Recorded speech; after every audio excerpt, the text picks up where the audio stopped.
Et nous sommes samedi, place à l'instant culture de ce 20h.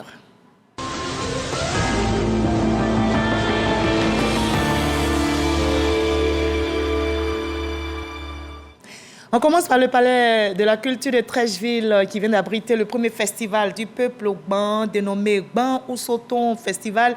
L'événement a pour objectif la promotion de la culture du peuple Ogban et il a rassemblé plusieurs personnalités, notamment la ministre de la Culture et de la Francophonie, Françoise Remac. Palais de la culture, le peuple Ogban célèbre son patrimoine culturel.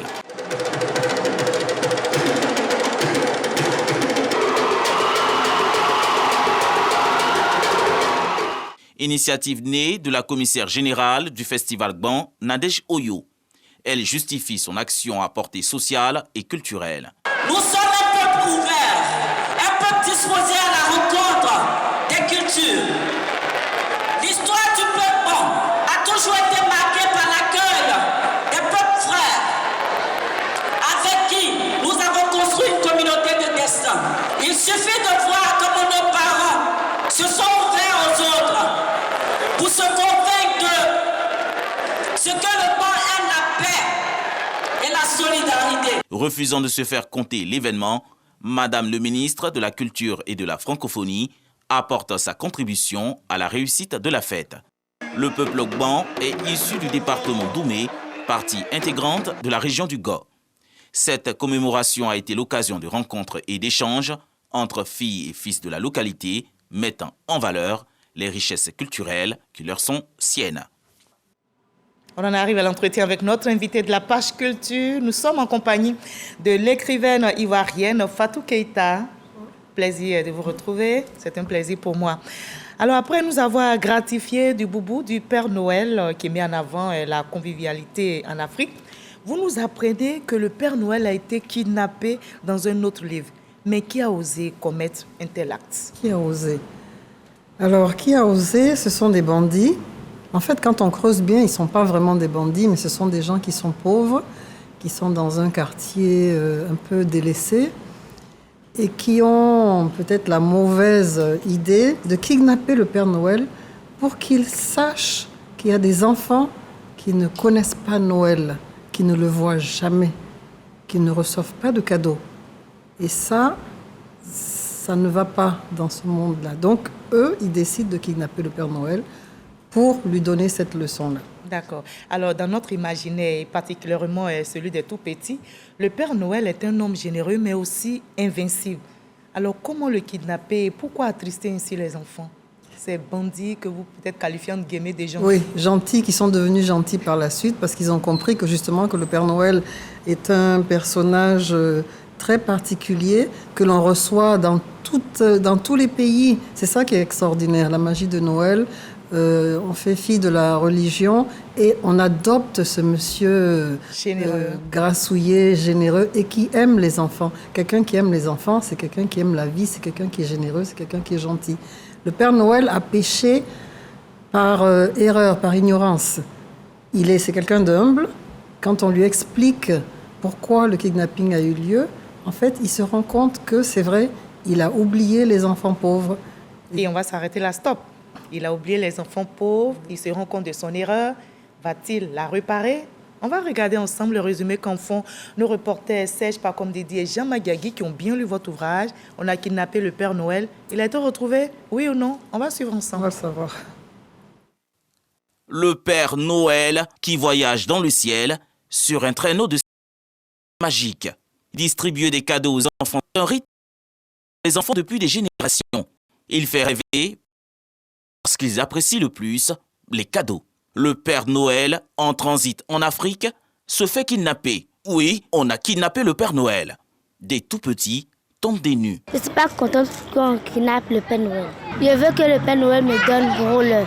Je veux que le Père Noël me donne un cadeau, un vélo et une trottinette. Je ne suis pas contente qu'on kidnappe le Père Noël. Je veux qu'il vienne sur nous pour nous partager les cadeaux. Je veux que le Père Noël me donne une tablette éducative, une poupée et une trottinette.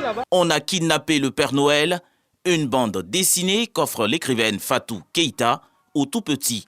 L'auteur revient sur les valeurs de partage pendant la fête de Noël, la distribution des cadeaux aux enfants de toutes les couches sociales.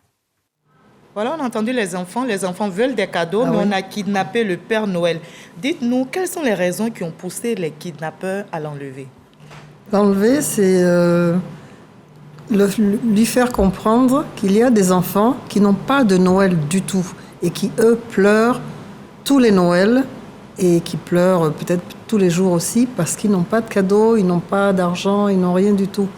Alors moi, c'est un petit peu un appel à la générosité citoyenne. Je suis très contente d'avoir vu... Il y a des arbres de Noël qui sont organisés exactement, partout. Les arbres de Noël qui sont organisés. Mais quand je dis, je parle des individus, chacun de nous. Lorsque nous faisons nous achetons les cadeaux de Noël, par exemple, pourquoi ne pas acheter un petit cadeau en plus? Un petit cadeau qui coûtera quoi, 3 000 francs, 5 000 francs, Il y a des 10 cadeaux 000, de 500. voilà, même de 500, à garder et à offrir à un enfant dont on sait qu'il n'a rien. On peut aller dans les quartiers pauvres et tout, faire semblant de chercher quelque chose, rencontrer un enfant, lui donner et regarder son sourire, regarder sa joie. C'est ça que c'est la leçon à retenir. Un petit peu la leçon. Alors, comment a-t-il pu se libérer des mains de ses ravisseurs, qui sont devenus finalement ses alliés dans la distribution des cadeaux? Eh bien, ils ont échangé. Donc, il sera libéré. C'est la bonne nouvelle annoncée aux enfants qui nous C'est la bonne nouvelle, les enfants. vous l'avez dit. Ne vous en faites pas. Le Père Noël sera là ce soir. Ce soir et Voilà. demain 25 Et demain. pour les cadeaux. Tout à fait. Donc, le Père Noël kidnappé, mais il sera libéré. Il mais sera comment lui, il est libéré. libéré dans votre ouvrage? Pourquoi il est libéré? Comment il se fait libérer? Il se fait libérer tout simplement en parlant à ces bandits-là, en leur faisant comprendre que bon, il ne s'est pas rendu compte, et en leur promettant une école pour la rentrée prochaine. Et puis, il va se rendre dans ce fameux quartier délaissé, avec des enfants pauvres, et ils vont mettre de la joie dans ce quartier-là, quartier défavorisé. avec les policiers qui sont venus et tout, puisqu'on leur avait signalé le kidnapping du Père Noël. Tout le monde va se mettre, ils vont tous se mettre ensemble pour décorer le Policiers, kidnappeurs, tout le monde finalement se met Ils vont dans chanter le jeu. et puis ce sera le moment pour le Père Noël de partir tout doucement et de partir vraiment heureux. Et il apparaît clairement des messages d'amour, de partage dans le geste du Père Noël, des bandits devenus gentils, des policiers. Oui. Alors, c'est un changement radical de part et d'autre. C'est une solidarité, c'est-à-dire que ce bonheur, il est partagé par chacun. Chacun y retrouve quelque chose. Et même le Père Noël, il s'en va heureux comme il ne l'a jamais été. Il a l'habitude de distribuer aux enfants riches, etc. Mais là, ce sont des enfants vraiment démunis. Et il va ressentir la joie de ces enfants-là qui, de leur vie, n'ont jamais eu un cadeau neuf. Peut-être un cadeau cassé qu'ils ont ramassé seconde main et tout ça, mais de vrais cadeaux, ils n'en ont jamais reçu. Et du Père Noël, des grands froids du vrai pour Père leur Noël. village. Tout à fait. D'accord. Alors le Père Noël a aussi décelé le besoin de scolarisation des Tout à fait. enfants issus de milieux défavorisés. Oui. Et il a promis de leur offrir une école. Une C'est école. aussi un autre message. C'est un message La aussi. fête de Noël, Bon, vous voulez oui, faire tout à passer. fait, parce que quand on dit il faut écrire au Père Noël, il faut passer la commande, etc. Mais ceux qui ne savent ni lire ni écrire, comment ils font pour faire leur demande? Donc oui, c'est un petit clin d'œil comme ça aussi pour montrer que l'éducation est primordiale et que les enfants pauvres aussi ont droit à de belles écoles et ont droit Voilà. Et donc, puisque la scolarisation, heureusement, est obligatoire dans notre pays, Oui. livre après livre, vous avez réussi à nous faire découvrir Fatou Keïta et surtout aimer l'univers des enfants.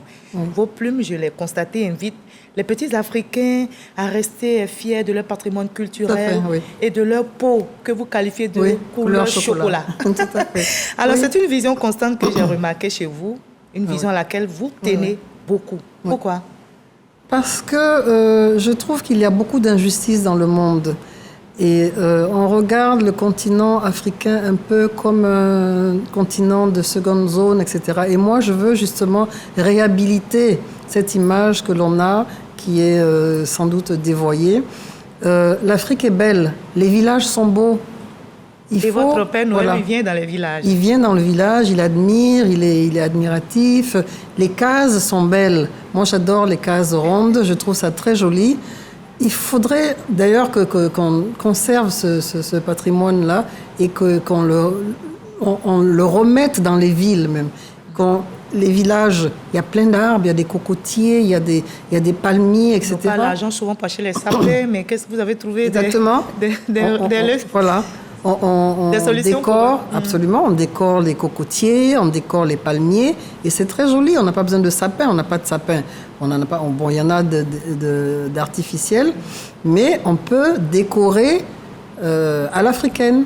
Voilà. Alors, Fatou Keïta, nous sommes seulement à quelques heures de la fête de Noël. Vous êtes une maman adorée par les enfants qui dégustent vos lignes, pardon. Comment résumez-vous la fête de Noël?